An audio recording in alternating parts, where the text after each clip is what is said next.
right above the head of the passes. And they were actually spraying just Corexit in the air all around where people were living with kids and children, and continuously saying how safe it was, which is incorrect. Clint Guidry, the fishermen, the cleanup workers who've been brought to the hospital, what do you understand about their condition and who they are? I'm not going to say any names because I'm not sure of the personnel because of the HIPAA, I think, laws in the hospital. They don't release information. It's some people that I know. I've heard a few names. I'm not going to say that, and out of respect for the family and the person, I think all that will come out.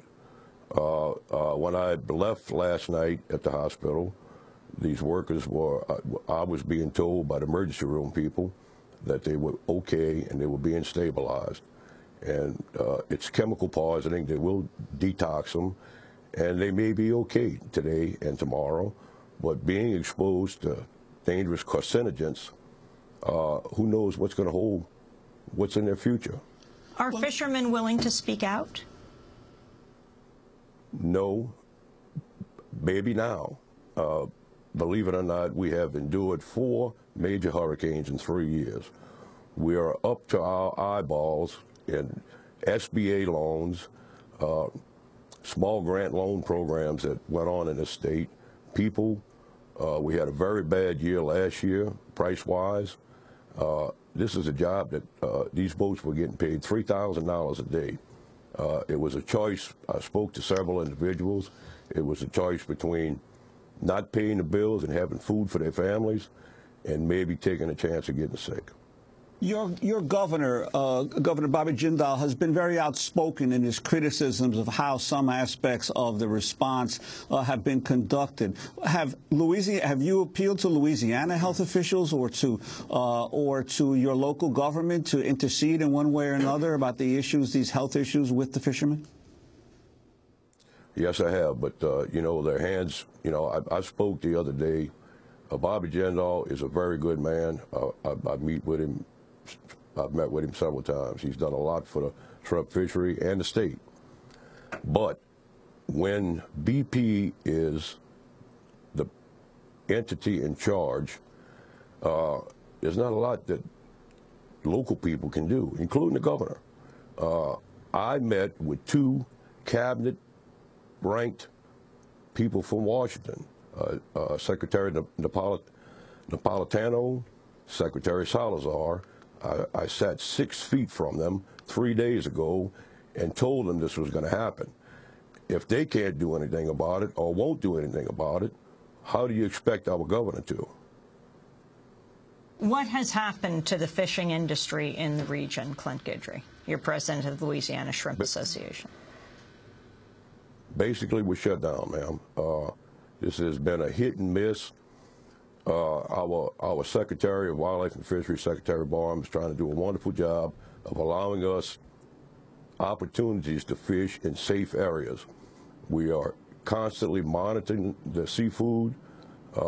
When areas are ready for harvest and it's safe, then he opens the season. But we have been start, stop, start, stop. We should have had one of the best seasons we've had in a long time, since 2000. And BP stopped that from happening.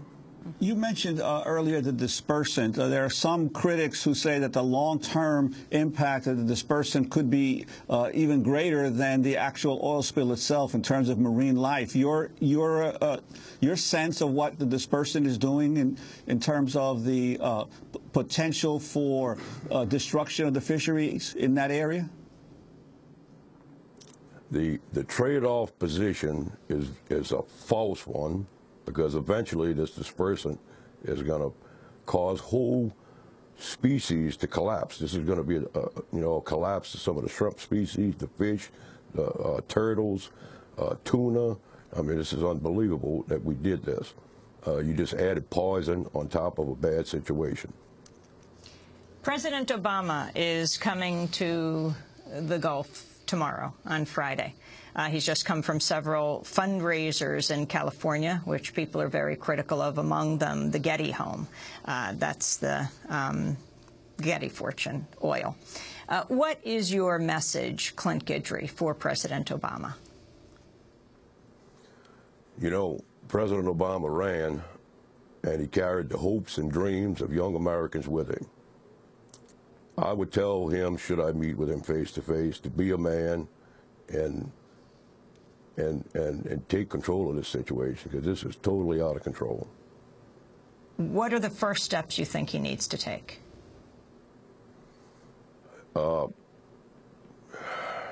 Have a military takeover of the cleanup, especially. Let BP and their quote-unquote expertise be responsible for shutting this well off. But what do you say to those, even in the government, who say that the government doesn't have the expertise, that only the oil companies themselves have the expertise, and that the whole cry for a federal takeover would not really change anything? If the oil company is such experts, why are they trying to kill my fishermen? Well, Clint Guidry, we're going to leave it there. I want to thank you for being with us. He's speaking to us from New Orleans. He's president of the Louisiana Shrimp Association. The numbers are changing right now of the number of cleanup crew and fishermen who have been hospitalized. First we heard 4, then we heard 7, then we heard 9. We will keep people informed. Thanks for joining us. This is Democracy Now! As we turn now to our next guest to talk more about these dangers. We're joined in our studio right here by Albert Huang. He's an environmental justice attorney with the Natural Resources Defense Council. He's just returned from the Gulf region. First, let's start with this issue of respirators and the cleanup crew and the fishermen being told if they put on respirators that they themselves even brought, since they're not being provided by BP, they'll lose their jobs in cleaning up. Well, under the Occupational Safety and Health Administration has a number of regulations in place for worker safety, and they have released with the National Institute for Environmental Health a number of fact sheets saying that workers need to protect themselves. And in these fact sheets, they said you need to wear boots, you need to wear gloves, overalls, and life vests so people don't drown. And recently we saw in the LA Times yesterday, and there's been photos all over the internet and Facebook as well, showing workers in street clothes doing cleanup. So that's our first concern. The second concern is that there are also regulations that OSHA has for wearing respirators. It's the respiratory protection standards in OSHA. And it says that if you're in a workplace where there are